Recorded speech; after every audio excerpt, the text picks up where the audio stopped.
Hello అందరికీ, ఈరోజు మేము కుండ బిర్యానీ చేస్తున్నామండి.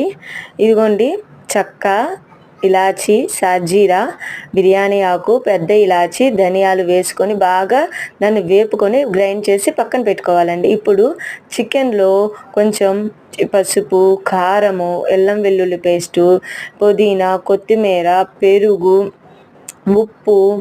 ఉప్పు మనం ఇందాక అవన్నీ మసాలా వేసుకున్నాం కదండి, గ్రైండ్ చేసి పెట్టుకున్నాం కదా, అవి కూడా వేసి బాగా కలుపుకొని పక్కన పెట్టుకోవాలండి. ఇప్పుడు పొయ్యి మీద కుండ పెట్టుకొని దాంట్లో కొంచెం నూనె వేసుకోనివ్వండి. నూనె కానీ బటర్ కానీ, మేము బటరు నూనె రెండు వేసుకున్నామండి. వేసుకొని ఉల్లిపాయలు, పచ్చిమిరపకాయలు, టమోటాలు బాగా వేసుకొని వేపుకోవాలండి. బాగా వేపుకున్న తర్వాత మనం కలుపుకున్న మిశ్రమాన్ని దాంట్లో వేసుకొని బాగా వేపాలండి. బాగా వేపిన తర్వాత అది బాగా నీరు బయటకు వచ్చేదాకా వేపితే ఇలా బాగా ఉడకాలండి.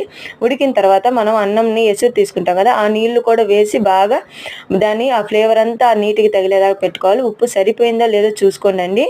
చూసుకున్న తర్వాత అవి బాగా ఉడికింది అని మనకు అనిపించినప్పుడు మనం బియ్యాన్ని దాంట్లో వేసుకోవాలండి. ఇప్పుడు బియ్యం బాగా వేస్తున్నాం చూడండి, బియ్యం ఎలా వేస్తున్నాం చూసారు కదా. ఆ బియ్యం వేసుకున్న తర్వాత బాగా కలుపుకోవాలండి. బాగా కలుపుకుంటే ఆ ఫ్లేవర్ అంతా దానికి అన్నానికి పట్టేదా కలుపుకొని మూత పెట్టుకోవాలండి. ఇప్పుడు అది బాగా ఉడికిన తర్వాత ఎలా ఉందో చూడండి. ఇదిగోండి ఎంత బాగా వచ్చిందండి బిర్యానీ, కుండ బిర్యానీ. మా ఇంట్లో ఈరోజు పెరుగు, గోంగూర పచ్చడి, కుండలో వాటర్ అండి.